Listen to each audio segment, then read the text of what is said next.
Abra sua Bíblia comigo no Salmo de número 84. Você não precisa sentar, você pode ficar em pé. Amanhã é segunda-feira. Fala assim: amanhã é segunda-feira e eu preciso de poder de Deus.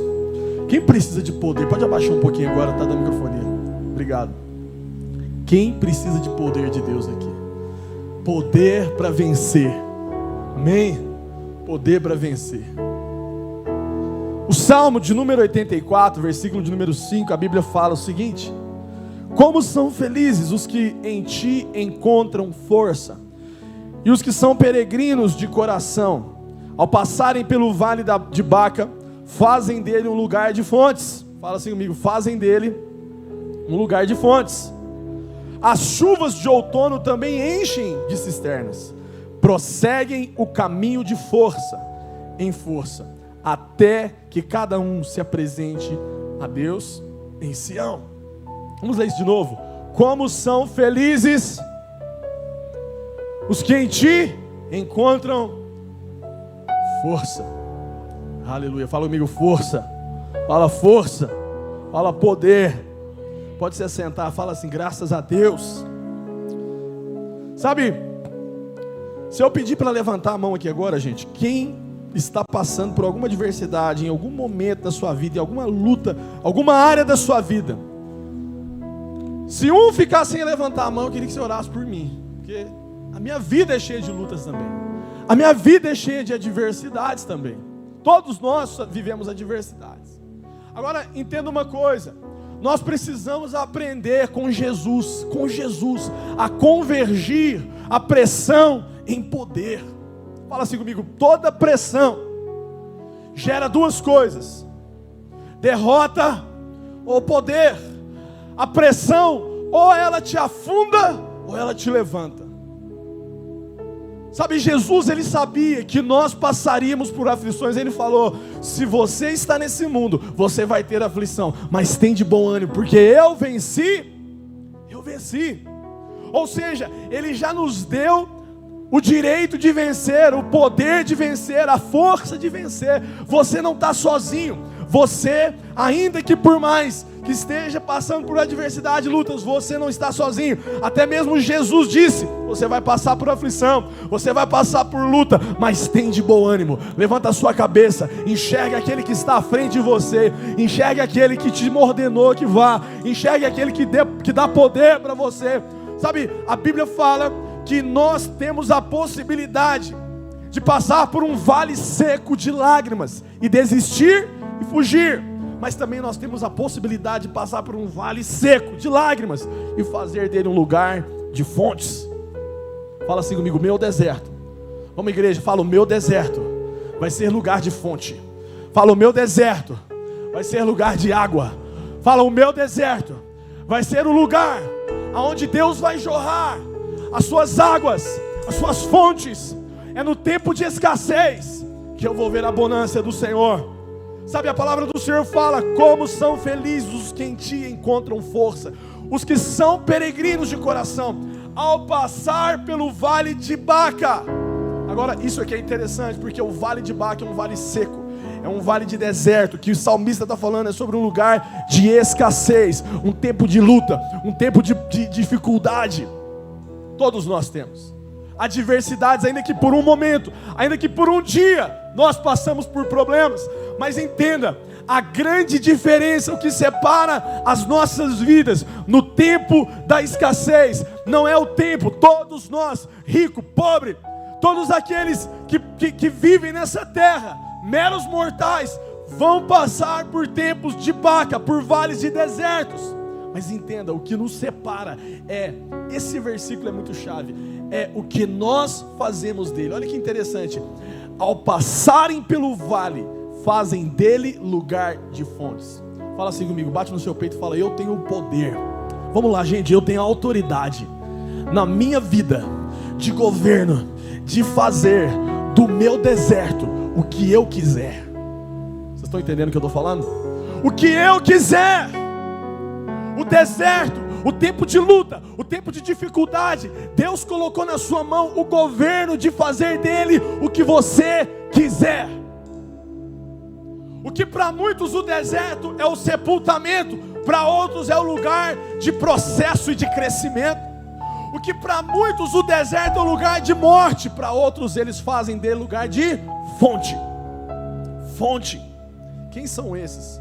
São aqueles que encontram as forças em Deus. São os peregrinos de coração, que ao invés de ver o problema, a dificuldade, eles veem aquele que está o guiando, que encontra força no Senhor. E a Bíblia diz: felizes são aqueles que de ti recebem forças e que desejam andar pelas estradas que levam ao Monte Sião. Monte Sião, fala comigo, Monte Sião. O Monte Sião é o templo do Senhor, é o monte do templo. Toda vez que você ver Monte Sião, esse Monte Sião é o monte da presença de Deus. E os peregrinos são aqueles que estão sempre buscando a presença de Deus, que não importa onde estão, o foco deles é Jesus. Sabe, o grande problema nosso, e muitas vezes nós não vencemos as adversidades, nós sucumbimos nela, porque nós queremos achar o porquê e não quem está naquela dificuldade. Olha aqui para mim, deixa eu te falar uma coisa. Não é sobre o porquê que você está vivendo isso, é sobre o que Deus está querendo te ensinar com isso. Não é sobre o porquê que você está vivendo isso, mas é aonde Deus está te levando nesse processo. Porque toda vez que Deus permite você passar por algo, Ele está trabalhando você para algo maior, para um nível maior, para algo que você ainda não experimentou. Ei, deixa eu te falar uma coisa. A fornalha é para que o quarto homem apareça. Você não está entendendo? Quando ele fala, você vai passar pelo fogo, não é que nós vamos passar pelo fogo para morrer, mas para experimentar o sobrenatural no meio desse fogo. Vocês estão entendendo, gente? Nós queremos viver milagres, mas nós não queremos estar diante do mar vermelho. Nós queremos ver maná cair do céu, mas ninguém quer passar fome. Nós queremos ver as nossas sandálias crescerem, nossas roupas crescerem, mas ninguém quer ter escassez. Por quê? Porque nós não estamos prontos muitas vezes para passar pelo processo do vale. E é esse processo de vale que nos faz encontrar força naquele que pode nos dar força. O Monte Sião é o lugar da presença de Deus. Eu quero desafiar você a entender aonde Deus está levando você. Encontrar a presença de Deus no meio do caos. Sabe, esses dias eu tenho orado e falado: Deus, me ensina. Sabe por quê? Ontem eu falava com a juventude aqui. Se o Vinícius parar de tocar agora, pode fazer isso para mim? Parece que nós vivemos numa bolha de sentimentos e emoção. Parece que se não tiver uma música tocando, Jesus não está, o Espírito Santo não está. E os nazireus, a palavra nazireu quer dizer separados. Aqueles que são escolhidos por Deus, aqueles que falam: eu quero ser separado por Deus, eu quero andar com Deus. Os nazireus de Deus é um tipo de gente que escolhe estar separado para Deus. Deus não os separa, é você que diz: eu quero estar, eu me decido estar separado para Deus. Agora preste atenção, os nazireus de Deus, segundo a Bíblia, como Sansão, como João Batista, como o profeta Samuel, eles se decidem se consagrar inteiramente ao serviço do Senhor, estar para o Senhor. Agora preste atenção, quando nós criamos ambientes de emoção, de adoração, de ambientes como esse que nós estamos vivendo aqui, talvez é fácil demais encontrar a glória de Deus. Você tem um pastor falando na sua cabeça, você tem um ministério de louvor fluindo em adoração, você tem um ambiente propício, porque todos estão aqui, na maioria das vezes, focados no seu único objetivo também, como você, a presença de Deus. Mas amanhã, 6, 5, 7, não sei que horas, o seu despertador toca, e você se levanta, e você não tem um tecladista para tocar para você, você não tem um pastor para pregar para você, e talvez o seu tipo de cara, o tipo de mulher que liga o seu telefone e fica buscando a mesma experiência do domingo à noite, da emoção, do ambiente. Por quê? Essa semana eu peguei um fone de ouvido que é sem fio e coloquei no meu ouvido, e eu falei: cara, liguei o Spotify e falei: Deus, eu quero viver a experiência do ambiente, da atmosfera da sua presença o dia inteiro hoje. E aí eu liguei um som, eu gosto de colocar um soaking, que é uns instrumentais de adoração, de worship lá, e coloquei, e fui fluindo em Deus, e comecei a orar em línguas durante o meu dia, orar, até que o Espírito Santo virou para mim e falou assim: eu quero que você para, eu quero que você desliga isso. Eu falei: Espírito Santo, mas eu estou fazendo isso para eu ter aquele mesmo ambiente do domingo à noite, toca para mim. o ambiente da atmosfera de Deus, da glória de Deus, de onde a gente vive aqui. E aí ele falou para mim: para, eu quero que você aprenda a viver comigo com a consciência de que você não precisa de um ambiente para que eu possa se manifestar na sua vida. Eu quero que você aprenda a lidar comigo como uma pessoa. Você não precisa de alguém fazendo um teatro para você. Você não precisa de alguém criando um ambiente para você. Você tem que aprender, se você quer viver o sobrenatural, se você quer viver o meu poder, se aperfeiçoando na sua fraqueza, na hora que o seu chefe, na hora de se levantar como um demônio ali na sua vida, criando intrigas para te acusar, quando clientes vierem falar com você e você está certo, quando tiver discórdia dentro da sua casa, quando você tiver problemas dentro dos seus negócios, ninguém vai tocar um teclado para você. E você precisa que eu seja a sua música. Você precisa que eu seja a sua atmosfera. Você precisa que eu baste em você. Nós precisamos aprender a ouvir a voz de Deus. E nós só aprendemos a ouvir a voz de Deus quando nós nos forçamos a isso, meu irmão. Sabe, nós precisamos gerar isso. Nós precisamos nos empurrar para isso. Eu tenho uma sacada na minha casa, que ela fica para a rua assim. E eu tenho acostumado a sentar num degrau ali e eu ficar olhando para o mato que tem na frente, para o céu. E eu falo: Deus, eu vou ficar aqui até te ouvir. E não é porque eu sou espiritual, é porque eu estou tentando me forçar a ouvir Jesus em ambientes que não são propícios para isso. Ei, deixa eu te falar uma coisa: Jesus não pode ser uma emoção no seu coração. Ele tem que ser alguém verdadeiro no seu dia a dia. Você tem que andar com Ele, você tem que estar sensível ao coração dEle, ouvir a sua voz. E é nesse tempo que nós começamos a gerar ambientes espirituais. Oração em línguas. O dia inteiro, cara. Você já orou em línguas o dia inteiro? Hoje eu vou passar o dia inteiro orando em línguas. Oração no Espírito. Você não precisa de um ambiente. Oração no Espírito é orar o tempo inteiro. E sabe o que eu tenho aprendido? Que nós ouvimos de Deus quando ninguém está falando. Pastor, os momentos que eu mais ouço de Deus é quando alguém prega para mim. Isso quer dizer que você tem pouca intimidade com Jesus. Sabe por quê? Porque a intimidade não fala de um terceiro falando para mim, mas de eu diretamente ouvindo dele o que ele quer falar comigo. Se as suas maiores experiências são ambientes de conferência, de culto, isso quer dizer que você tem pouca intimidade com Jesus, irmãos. A conferência foi ótima, foi maravilhoso. O irmão tocou, pastores pregaram, mas a verdadeira conferência é na segunda-feira, quando o Espírito Santo vem conferir se tudo realmente está sendo vivido. Para de viver com estímulos espirituais e passe a viver a realidade espiritual. Não estou pregando contra a música, não estou pregando contra a adoração, não estou pregando, porque eu sou o que mais gosto disso. Mas o que eu estou querendo dizer é que se você não flui no seco, se você não flui no vale, se você não flui no deserto, você vai ser alguém embriagado por emoções, embriagado por ambientes.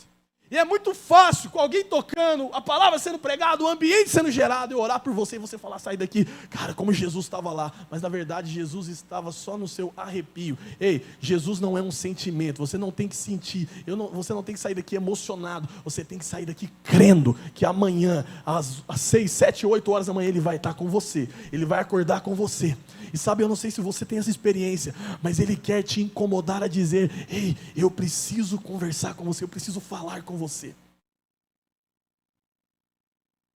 Watchman Nee falou o seguinte: a pressão é uma cerca que é protetora entre o caminho estreito para a maturidade. E ele fala o seguinte: o poder e pressão caminham juntos. A pressão, ela gera o poder, e quanto maior a pressão sobre você, parece que maior é o poder, porque é num ambiente seco que alguma coisa tem que brotar. Quem aqui alguma vez já teve a experiência de que parece que você tinha que fazer força e já não tinha mais força? Quem já teve essa experiência? Sabe aquela experiência de quando eu não tenho mais força, mas brotou? Por que brotou? Porque você teve que brotar. Não tinha dinheiro, mas você teve que correr atrás. Não tinha mais jeito, mas você tinha que arrumar um jeito. Deixa eu falar uma coisa para você. Provoque o seu espírito provoque o seu espírito a ouvir a voz de Deus. Deus está falando com alguém aqui, porque essa não é a minha pregação, eu estou bem fora dela. Mas a pressão, ela gera esse poder em Deus. E quando eu olho para um rei chamado Josafá, esse rei em Israel, ele transformou pressão em poder. Pressão em poder. Olha o que a Bíblia fala. E então, 2 Crônicas, capítulo 20, versículo 2. Então informaram a Josafá: um exército enorme vem contra ti, de Edom. E do outro lado do Mar Morto, já está em Azazon, Tamar, e isso é em Gedi. A Bíblia fala o seguinte, que eles olharam para Josafá e informaram ele: cara, tem um exército vindo enorme contra você, lá do outro lado do Mar Morto. Esse era um rei em Israel, e ele estava pronto para ser atacado. E sabe quando é que a pressão, ela gera poder na nossa vida? Quando a gente para de romantizar o processo, quando a gente para de romantizar o nosso relacionamento com Deus, quando a gente para de romantizar. Sabe por que muitas pessoas elas fracassam na fé? Porque elas não têm um pastor 24 horas pregando na cabeça dela, como eu acabei de falar. E aí na hora do vamos ver, ela não aprendeu a ouvir o Espírito Santo, ela aprendeu a ouvir um terceiro. Eu quero desafiar você a, nos tempos de luta, parar de romantizar o processo e começar a cavar o seu próprio poço. Josafá foi um bom rei, só que ele quebrou um ciclo de pecado e independência de Deus. Ele foi um adorador, um grande líder, mas também enfrentou dias difíceis. Foi um grande rei. Mas você precisa entender que o processo não pode ser romantizado, meu irmão. O negócio é... Sabe, ontem eu falava para os jovens aqui, falava: meus irmãos, às vezes a gente se perde no arrebatamento da igreja, na volta de Jesus. Eu não sei se vocês têm acompanhado todo o contexto mundial que nós estamos vivendo, mas nós estamos à porta do arrebatamento da igreja de Jesus. Para de romantizar os tempos e começa a encarar a realidade. A Bíblia diz: depois da praga, depois da peste, viriam guerras. Você precisa entender o ambiente que nós estamos vivendo. E às vezes a gente olha e fala: mas será que Jesus realmente está voltando? Sabe o que me faz mais ter convicto, pastores, de que Jesus está voltando? Não são as guerras, não são as pragas. Tudo isso isso é óbvio, sim ou não? É óbvio, a Bíblia falou que ia acontecer. Mas o que me deixa mais convicto que nós estamos à porta do arrebatamento da igreja é que o ambiente está propício. Qual ambiente? O ambiente que a Bíblia fala que naquele dia muitos estariam se dando em casamento, outros estariam trabalhando, um estaria no campo, um estaria dormindo, outros estariam fazendo festa. Por quê? Porque o ambiente propício para o arrebatamento da igreja é um ambiente normal. Pastor, quando é que eu sei que Jesus está voltando? Tá normal, gente, tá normal. O normal é o termômetro mais agressivo da volta de Jesus, porque naquele dia seria o dia mais normal da sua vida. Mais normal da sua vida.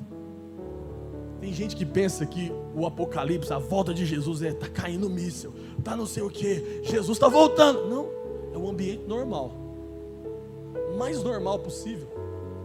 Você precisa entender que nós não podemos mais romantizar o processo. Se Deus está permitindo você passar por isso, é porque Ele quer arrancar algo de você, uma experiência pessoal, ouvir a sua voz. Um homem chamado T.D. Jakes, eu gosto muito, um pregador, ele fala que ser apressado por uma mentalidade, dessa mentalidade, sabe, gente, de micro-ondas, vai trazer resultados, talvez até subdesenvolvidos, mas a qualidade genuína, personalizada, digna, sabe, de atenção, ela requer o luxo do tempo. Tudo que é rápido, tudo o que é fácil, tudo o que é tranquilo, não é valorizado. Não é valorizado. Se Deus está demorando, é porque Ele está te preparando. Se está difícil, é porque Ele está te elevando. Se o negócio está apertando, é porque Ele quer tirar algo de você. Ele quer extrair algo de você. Ele quer te levar a uma comunhão. Eu quero desafiar você a não esperar a pressão. Se coloque na pressão. Sadraque, Mesaque e Abidnego. Ei, quem não se prostrar diante da estátua vai ser lançado na fornalha. O que eles fizeram? Ficaram calados? Não, eles falaram: nós estamos aqui, pode jogar. Sabe por quê? Porque quanto mais você demora no processo, mais Deus também demora no que Ele vai fazer. Não espere a pressão, se proponha a ela. Porque muitas vezes a pressão é uma cama de um hospital, é uma UTI, é um CTI, é um acidente, é um divórcio, é um filho morto. Deus está falando para você: vem para a pressão. Não espere eu te pegar você e falar: vem para perto de mim. Ouça a minha voz. Para de correr desse tal de demônio chamado mamon, dinheiro, riqueza, bens. Vem para perto de mim. Ouça a minha voz. Sabe o que a Bíblia fala? No dilúvio, Noé, a Bíblia diz o seguinte: que o dilúvio já estava pronto, a chuva já estava pronto, a tempestade já estava pronto. Mas sabe por que demorou cair o dilúvio sobre a terra? Porque Deus estava esperando quem? Vamos, gente, quem? Tem gente viva aqui ou está todo mundo morto? Quem que Deus estava esperando? Noé construir a arca. Deus já tinha ordenado. Deixa eu te falar uma coisa aqui, pelo amor de Deus, seja rápido em obedecer a voz de Deus. Porque quanto mais rápido você obedecer a voz de Deus, mais rápido Ele vai fazer o que Ele tem para fazer. Mais rápido Ele vai agir na sua vida. Mais rápido Ele vai agir naquilo que Ele tem para fazer, nos processos da sua vida. Construa a sua arca e Ele vai trazer a chuva. Vocês estão entendendo o que eu estou falando? Deus está demorando, mas você que está demorando, Deus já está pronto. Ei, Deus já está pronto. Fala para o teu vizinho: Deus está pronto. Deus está demorando, pastor. Não, Deus está pronto. Quem está demorando é você em obedecer a sua voz. Quem está demorando é você em se aprontar para aquilo que Ele tem para fazer. A Bíblia diz no versículo 2, parte B, de 2 Crônicas, capítulo 20: alarmado, Josafá decidiu consultar o Senhor e proclamou um jejum em todo o reino de Judá. Ele reuniu o povo, vindo de todas as cidades de Judá, para buscar a ajuda do Senhor. Josafá levantou na Assembleia de Judá e de Jerusalém, no templo do Senhor, na frente do pátio novo. Olha que loucura. Ele reúne todo mundo e fala: nós vamos jejuar a partir de hoje. Ele decidiu buscar a presença de Deus. Na pressão, transforma o desespero em fé, em ação. Para de murmurar, para de reclamar, para de falar que Deus está demorando, e transforme essa pressão em ação. Vai jejuar, vai orar. Amanhã nós vamos começar uma alvorada de oração aqui. Deixa eu falar uma coisa: será que você vai estar aqui para orar? Ah, pastor, mas é cedo demais. Esse é o nosso problema. Nós colocamos desculpa em tudo, nós colocamos dificuldade em tudo. Se fosse para uma gandaia no mundo, igual você vai, igual você ia, você estava pronto. Mas quando é para colocar a sua fé em ação, as desculpas também vêm em ação. Eu quero desafiar você, meu irmão, a ser rápido em transformar todo o seu desespero em fé, em ação. Deus não é um Deus de passividade. Deus não está se movendo na sua vida porque você não está se movendo. A nuvem está pronta para te acompanhar, o poder está pronto para te acompanhar, o mar está pronto para se abrir, o fogo está pronto para descer e consumir o holocausto. Ei, Deus está pronto para agir, mas é necessário sair do seu comodismo, da sua zona de conforto, desse negócio que te prende, que te amarra, que te trava em não fluir do sobrenatural. Ei, pastor, eu nunca vi um enfermo ser curado, mas você também nunca orou por um enfermo. Deus não me prospera, mas você está amarrado nesse trabalho seu, sendo escravo das suas desculpas. Ei, Deus está te levantando nessa noite para sair de toda passividade que tem trancado a sua vida espiritual, que tem amarrado a sua vida econômica. Deus está te tirando, Deus está agitando a sua vida. Levanta a sua mão direita e fala assim: Deus está me agitando e eu estou pronto para obedecer. Fala: eu estou pronto para obedecer. Eu amo a passagem que Moisés se esconde atrás de uma árvore e fala: Deus, esse povo vai morrer, o mar está fechado, olha o mar vermelho. E Deus olha para ele e fala: por que você está orando? Agora não é hora de orar. Diga ao povo que marche. Ah, meu irmão, como eu amo essa palavra, sabe por quê? Porque Deus coloca o seu coração explícito para Moisés, dizendo: para de falar, para de orar e começa a agir. Você já orou demais, você já me buscou demais. Eu ando com aqueles que andam sobre a minha sombra. A Bíblia diz: aquele que habita no esconderijo do Altíssimo, à sombra do Onipotente descansa. Meu Deus é um Deus que tem suas sombras e está se movendo, mas isso não quer dizer que Ele está parado. Aonde Ele vai, eu preciso acompanhar a sombra das suas asas. A sombra das suas asas. Onde é que Deus está se movendo que você ainda não foi? Aonde é que Deus já deu os seus passos que você ainda não foi? Aonde Deus está indo que você ainda não foi? Sabe por que está frio demais? Sabe por que está quente demais? Sabe por que está difícil demais? Sabe por que nada aconteceu? Porque você já perdeu a sombra do Onipotente. Meu irmão, eu não tenho medo de guerra, eu não tenho medo de nada se eu estiver na sombra do Onipotente. Meus meninos gostam de uma música, o Pedro principalmente. Ela fala assim: eu tenho medo de fogo, não tenho medo de nada. Já viu essa música de criança? Prefiro ir para a fornalha. O negócio é... Eu olhei, o dia eu estava escutando essa música lá, eu falei: não tenho medo de fogo, não tenho medo de nada. Cara, o dia que eu vi ele ouvindo isso, eu falei: continua ouvindo essa música. Porque, sabe, deixa eu falar uma coisa para você. Nós vamos entender que nós fomos criados muitas vezes temendo o diabo, as lutas. E sabe, a Bíblia fala o contrário. Eu acho que Deus imaginou o seu povo de um jeito, e nós pastores, nós evangélicos, muitas vezes retratamos e repaginamos esse povo de um outro jeito. A Bíblia diz que Jesus olhou para a igreja, para a noiva dele, e falou: essa igreja vai se levantar e as portas do inferno não prevalecerão contra ela. Aí essa igreja que Jesus olhou para ela, olha para as portas do inferno e fica aqui: ai, quando é que será que o diabo vai se levantar? E Deus está olhando no céu: mas será que não era você que era para quebrar as portas do inferno? Sabe por que você é atacado pelo diabo? Por quê, pastor? Que a minha vida, o diabo ronda o meu casamento, o diabo ronda o meu marido, o diabo ronda a minha casa, o diabo ronda minhas finanças. Sabe por que o diabo ataca você? Porque você não é homem e mulher de Deus para atacar ele. O diabo está crendo na palavra de Deus mais do que você. Mais do que você. Pastor, você está louco? A Bíblia fala, meu irmão, é nós que nos levantamos. Você precisa se posicionar na sombra do Altíssimo. Deus não é um Deus de passividade, de fuga. Deus é um Deus que transforma pressão em poder. Você não precisa fugir, você não precisa de distração. Eu preciso de relaxar, você precisa de orar. Tira a sua pressão, você está tenso, vai ler a Bíblia. Para com esse negócio de maratonar em Netflix e vai maratonar nos livros da palavra do Senhor.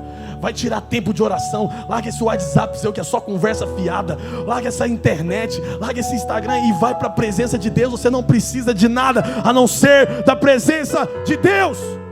Ah, mas se eu não postar eu não vou vender. Que não venda, mas que você tenha a presença de Deus. Sabe, eu preciso fazer isso aqui. Cara, você não precisa. Jesus te deu tudo bem antes. Sabe, priorize a presença dele, o resto vai ser consequência. É muito comum a gente ouvir: eu estou sem cabeça para fazer qualquer coisa. A verdade é que você nunca está com cabeça para buscar a Deus. Você nunca está com condições para colocar o seu desespero em oração. Faz como Ana e como Josafá ele fez. Ana, a Bíblia fala em 1 Samuel, capítulo de número 1, versículo 13. A Bíblia diz o seguinte: olha só, como Ana orava silenciosamente, os seus lábios se mexiam, mas não se ouvia sua voz. E então ele pensou que ela estivesse embriagada. Ele disse: até quando você vai continuar bêbada, embriagada? Abandone o vinho. Ana respondeu: não se trata disso, meu senhor. Eu sou uma mulher muito angustiada. Eu não bebi vinho nem bebida fermentada. Eu estava derramando a minha alma diante do Senhor. Sabe o que Ana fez com a depressão dela? Pegou toda a depressão e a angústia dela e foi para a presença do Senhor e falou: eu vou derramar isso aqui. Eu vou prostrar diante de Deus e vou me entregar nisso aqui. O nosso problema é que a gente entrega a nossa angústia para a vizinha. A gente entrega a nossa angústia para quem não pode fazer nada por você. Eu quero desafiar você: para de falar da sua vida para quem não pode te ajudar. Para de murmurar para quem não pode mudar a sua situação. Para de falar dos seus problemas em quem não pode resolver os seus problemas. E gaste toda a energia em oração. A verdade é que se nós crescêssemos na oração, a gente orava mais. Terceira coisa que eu quero falar com você é que quando nós transformamos a nossa pressão em poder, a gente começa a conhecer o coração de Deus na intimidade com Ele. A Bíblia fala em 2 Crônicas, capítulo 20, versículo 6, que Josafá fez o seguinte, e orou: Senhor, Deus dos meus antepassados, não és tu o Deus que está nos céus? Tu dominas sobre todos os reinos do mundo, força e poder estão em suas mãos, e ninguém pode opor-se a ti. Olha o que ele está falando. A Bíblia diz que ele falou: ó nosso Deus, não irás tu julgá-los, pois não temos força para enfrentar esse exército imenso que vem nos atacar. Não sabemos o que fazer, mas os nossos olhos se voltam para ti. Esse cara era uma Rússia contra uma Ucrânia. Era totalmente desproporcional essa guerra. Mas ele olhou para o Senhor e falou: eu não tenho um exército para isso. Sabe o que foi mais incrível? Ele recorreu a quem poderia fazer algo por ele. Porque quando eu gero pressão em poder, eu vou para uma intimidade com Deus. É por isso que é nos vales que nós conhecemos a Deus. Mas é por isso que eu estou falando para você: para de esperar o vale, vai para Ele, vai buscá-lo. Eu não sei se é verdade, mas eu ouvi em um site de notícia muito renomado que soldados ucranianos estão relatando que em momentos de oração e tensão no fronte da guerra, eles estão ouvindo os unidos de bala, mas as balas não afetam eles. Olha que loucura isso. E eu creio nisso. Sabe por que eu creio nisso? Porque o meu Deus é um Deus de proteção. De proteção. Eu não sei se você sabe, mas numa guerra chamada Guerra dos 6 Dias de Israel, foi a maior aparição de OVNIs no meio aéreo, no espaço aéreo de Israel. OVNIs, ETs. Os soldados falavam que estavam vendo vultos no espaço aéreo. Os caras dentro dos caças viam vultos, viam como naves mesmo protegendo aquele lugar. Israel ganhou. Sabe por quê? Porque não existe esse negócio de OVNI. São anjos de Deus. Anjos de Deus. A Bíblia fala que há um anjo do Senhor ao redor daquele que o teme. Temer ao Senhor não é dizer: eu temo ao Senhor, eu creio. Não, o temor não é sobre o que eu falo, o temor é sobre o que eu vivo. O temor é sobre as minhas atitudes. O temor é abandonar uma vida de pecado, de iniquidade, de pornografia, de fornicação, de adultério. É abandonar uma vida de lascívia. É abandonar uma vida que você sabe que está errado. E a Bíblia fala que quando esse temor está sobre você, porque há santidade, há temor de Deus, há um anjo do seu lado, e não tem demônio nesse mundo que pode atacar você. Mas o temor fala sobre uma vida reta. Sabe qual é a pessoa que precisa ter medo nesse mundo? Aquela que não está na sombra do Onipotente. Não é sobre crer, é sobre o que eu faço. Adorar a Deus não é cantar uma música, meu irmão. É sobre afirmar quem Ele é e o que Ele é em qualquer situação. Quando eu tenho intimidade com Deus, eu reconheço que Ele é ilimitado e eu confio nele. Aquela mesma pessoa, o T.D. Jakes, eu gosto muito dele, ele disse o seguinte: a nossa conveniência provocada atrofia daquilo que preciso crescer, enquanto por outro lado, florescemos na atmosfera estranha e instável do cultivo. O que ele está querendo dizer é o seguinte: quando eu preciso provocar algo, muitas vezes esse provocar algo é porque já está ficando atrofiado. Está entendendo? Se algo não está crescendo é porque eu preciso forçar aquilo. E se está forçando é porque está atrofiado. Mas quando nós nos movemos a partir de cultivar algo. Sabe o que é cultivar algo? Pastor, eu não estou com vontade de orar, mas eu vou orar. Eu não tenho vontade de ler a Bíblia, mas abra a sua Bíblia e lê ela sem vontade. Ore sem vontade, até que a presença de Deus venha e comece a criar em você fome e sede. Vocês estão entendendo o que eu estou falando? Sim ou não, gente? Sim ou não? Quarto, aprenda a multiplicar os esforços com unidade.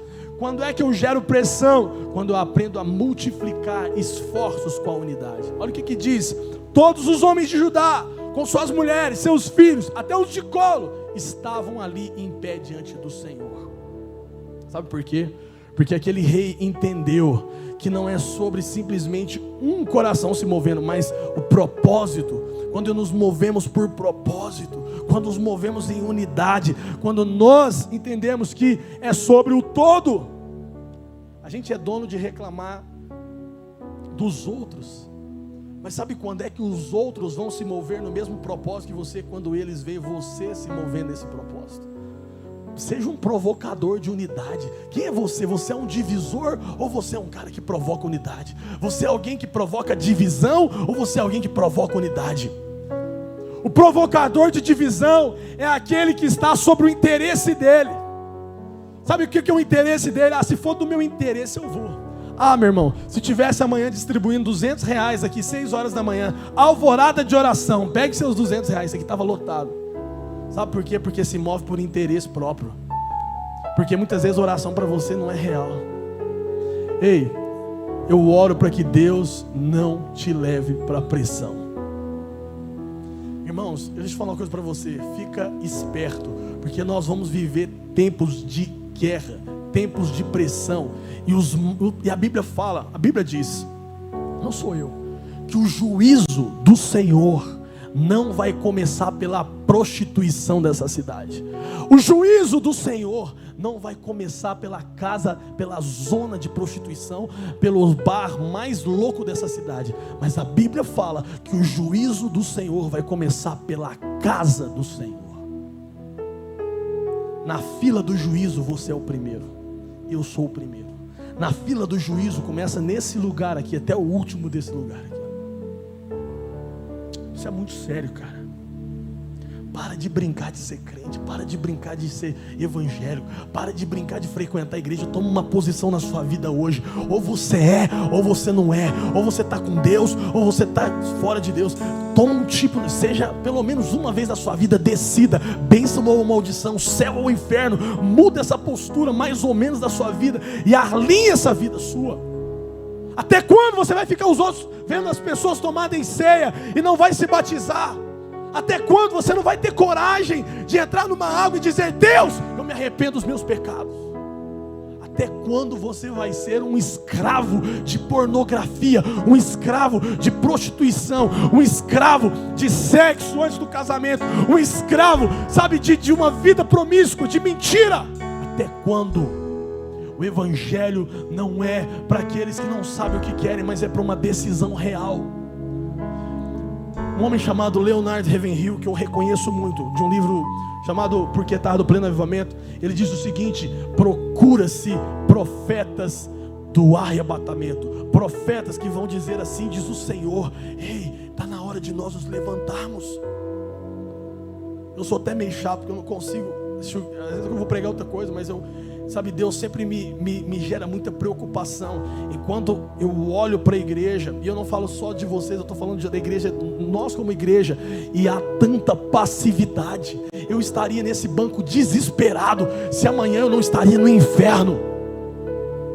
Eu estaria desesperado, porque talvez você está vivendo as últimas horas do seu dia.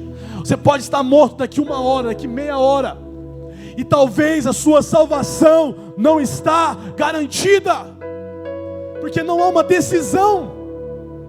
O que é mais importante, o seu nome escrito no livro da vida, ou a sua sociedade, sabe, a sua gama social? Não, pastor, mas sabe, eu tenho os meus amigos e eles me entendem, cara. Eu tenho um namorado e ele vai ficar chateado comigo. Minha mulher, o meu marido, o meu grupo social. Eu não tenho que questionar se isso ou aquilo é pecado. Se está ofendendo o coração de Deus, eu preciso me preocupar com a minha salvação. Será que o seu nome está escrito no livro da vida? Ou será que você está escrito só no hall de membro da igreja? Será que o seu nome está escrito no livro da vida? Ou será que você, é apenas um frequentador de culto, meu querido? Nós precisamos tomar uma decisão com Jesus hoje. Eu quero te desafiar você a entender que quando eu confio no Senhor, eu ando pelo caminho da honra ao Senhor. A Bíblia diz no versículo 20: de madrugada partiram ao deserto de Tecoa, e quando estavam saindo, Josafá lhe disse: escutem-me, Judá, o povo de Israel, de Jerusalém, tenham fé no Senhor, o seu Deus, e vocês serão sustentados. Tenham fé nos profetas do Senhor e terão vitória. Interessante que ele fala: tenham fé no Senhor e vocês serão sustentados. Tenham fé nos profetas e terão vitória. Por quê? Porque ele está dizendo o seguinte: caminhe pelo caminho de honra. De honra. Será que você não está ouvindo Deus na honra, em honrar aqueles que estão dizendo sobre você? Quem é que fala com você? Quem é que aponta para você? Quem é que cuida do seu coração? Ou será que você anda por si só e você é o dono da razão? O dono, sabe, um bicho solto, sem raiz, sem prestar conta, sem ser ministrado, sem ninguém cuidar de você? Para quem você confessa o seu pecado? Eu? Para ninguém, pastor. Meu pecado eu confesso é para Deus. É por isso que talvez não tem cura, porque você não aprendeu a abrir a sua boca para vomitar o que está estragado dentro de você. A olhar para alguém e falar: meu irmão, eu preciso confessar aqui, eu preciso abrir o meu coração. Nós somos donos de dar voltas e desculpas, mas não de confessar o nosso erro, de dizer: cara, eu falhei, eu estou errado. A Bíblia fala que nós devemos confessar o nosso pecado ao Senhor, mas a Bíblia também fala em Tiago que nós devemos confessar os nossos pecados uns aos outros, para que haja cura. Você precisa de gente madura para você confessar aquilo que Deus está fazendo, porque aquilo que Deus quer fazer, para que haja honra. A vitória de Josafá veio porque ele creu e liderou o exército em adoração, em intimidade e em honra. Eu quero dizer uma coisa para você e eu quero finalizar. Você pode viver uma vida oprimida pelo diabo, ou você pode se garantir da liberdade que Jesus já te deu na cruz do Calvário, da presença de Deus. Tome uma decisão hoje. Olha aqui para mim. Tome uma decisão hoje. A decisão mais importante da sua vida, de dizer: Deus, eu quero tomar uma decisão hoje por Jesus, e eu quero me decidir contra o pecado. Agora, entenda uma coisa: decisão não é sobre emoção. Porque talvez você está emotivo aqui agora com essa pregação, mas a maior decisão do nazireu, do separado por Deus, é amanhã, quando o pecado bater na porta dele, ele falar: cara, eu sou nazireu de Deus, eu sou separado de Deus, eu não quero isso na minha vida, eu não aceito mais esse pecado na minha vida. Pastor, mas eu estou amarrado no telefone. Então desliga o seu telefone. Mas eu preciso dele, então exclua os aplicativos que você precisa excluir. Saia da internet se você tem que sair.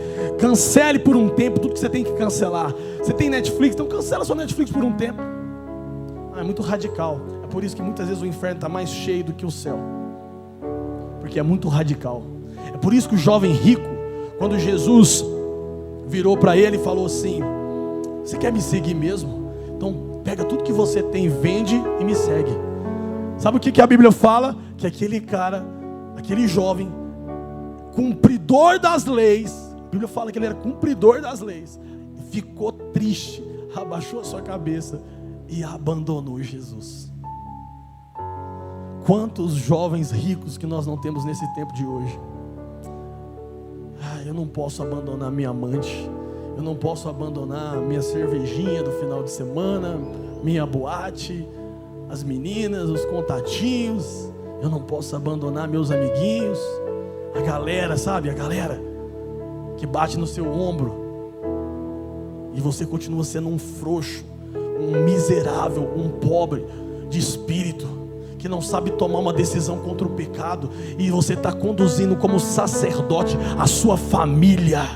Homem, me escuta aqui, você é sacerdote de Deus, e os seus filhos, a sua esposa, estão sobre o seu tutor, sobre a sua vida, e é você que está conduzindo eles. Será que você não é homem de pegar um controle na sua casa e falar: aqui ninguém assiste isso? Eu sei por que você não é homem, porque você também não vive essa vida de santidade para fazer isso. Você não tem moral para fazer isso, porque você grita dentro da sua casa, você é sem educação com a sua esposa, você é bruto com os seus filhos, eles não te veem orando. Eu não quero pagar de bonzão e nem de santo aqui, meu irmão, porque talvez de nós aqui, eu sou talvez o mais falho, tenho muitos erros, tenho muitos pecados, Mas eu posso dizer e bater no meu peito para você que o maior prazer da minha vida é amanhã, pastor Edilson, 5h30, 6 horas da manhã, meu menino Pedro, ele acorda muito cedo e ele me pega na laje da minha casa, no degrau de cima da minha casa. Lá nós temos um terraço e eu estou ali prostrado todos os dias. Ele faz isso. Ele vai lá me dar bom dia, sabe onde eu estou? Debaixo, em cima da minha Bíblia, chorando. E ele fala: o que você está fazendo, papai? Eu estou orando, filho. Se eu não fizer isso, ele não vai ser um homem de oração. Se eu não fizer isso, ele não vai ser um homem de oração. Não é sobre ensinar que ele tem que vir na igreja, é ele ver que o pai dele ora, que o pai dele busca a presença de Deus, que dentro da minha casa não entra música profana. Você está entendendo, meu irmão? Que não entra. Um dia, eu não vou entrar em detalhes aqui, mas nós íamos receber uma visita e eles entraram cheio de latinha de cerveja. Eu falei: aqui não entra. Se você quiser beber, você pode sair em qualquer lugar dessa cidade, tem muitos, mas aqui não entra, porque os meus filhos não vão me ver conivente com aquilo que eu prego contra, com aquilo que eu não aceito, que eu não acho que é de Deus, cara. Você precisa se revestir de autoridade, e a autoridade não vem com blá blá blá, vem com vida. Ah, mas você erra, pastor. Erro, mas eu preciso ser homem de falar. Eu já pedi perdão para os meus filhos, acredita? Com 5 anos de idade eu já falei: me perdoa, porque eu errei, cara. Eu errei, eu gritei com você. Não estou falando de corrigir, eu estou falando de muitas vezes passar do limite da sanidade, de às vezes você desrespeitar um ambiente que você precisava levar de um outro jeito. Ontem eu estava falando aqui, pastor Edilson, para os jovens, eu vou terminar de passar para a ceia. Eu falava para eles aqui assim, sabe, eu vejo muitos cursos de casais e de não sei o que, e eles são importantes, com ferramentas muito de Deus, mas entenda, se nós nos enchermos do Espírito Santo, é o melhor curso de casal, de paternidade que você pode ter. Porque a hora que você se levantar, o Espírito Santo fala, igual um cavalo, abaixa aí, ó. Abaixa. Fala mais baixo que você está exaltando. Porque a Bíblia fala que os frutos do Espírito vão aparecer. Eu amo, o pastor Edilson sempre prega ele gosta de pregar sobre os frutos do Espírito. Eu sempre aprendo sobre os frutos do Espírito com ele. E sabe uma coisa que eu aprendi esses dias? Que eu tinha esse problema, eu me esforçava em ter os frutos do Espírito. Aí eu ficava, eu preciso ser manso, eu preciso ser longante, sabe? E eu frustrava porque eu não conseguia. Até que o Espírito Santo me ensinou que fruto não tem a ver com esforço, tem a ver com produzir naturalmente. Uma goiabeira, uma goiabeira, uma limão, pé de, como é que chama? De goiaba, goiabeira, não fica lá, eu preciso da goiaba, eu preciso da goiaba, eu preciso da goiaba. Ela dá goiaba porque ela é uma goiabeira, irmão. Você dá pecado porque você é um pecador, é um pé de pecado. Então você precisa podar isso aí e ser um pé do Espírito Santo.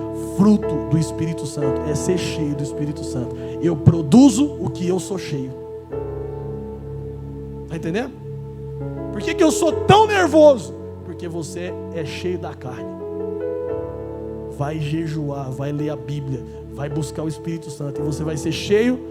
Pastor, é todo dia que você é assim? Não, você vai me ver muitas vezes cheio da carne.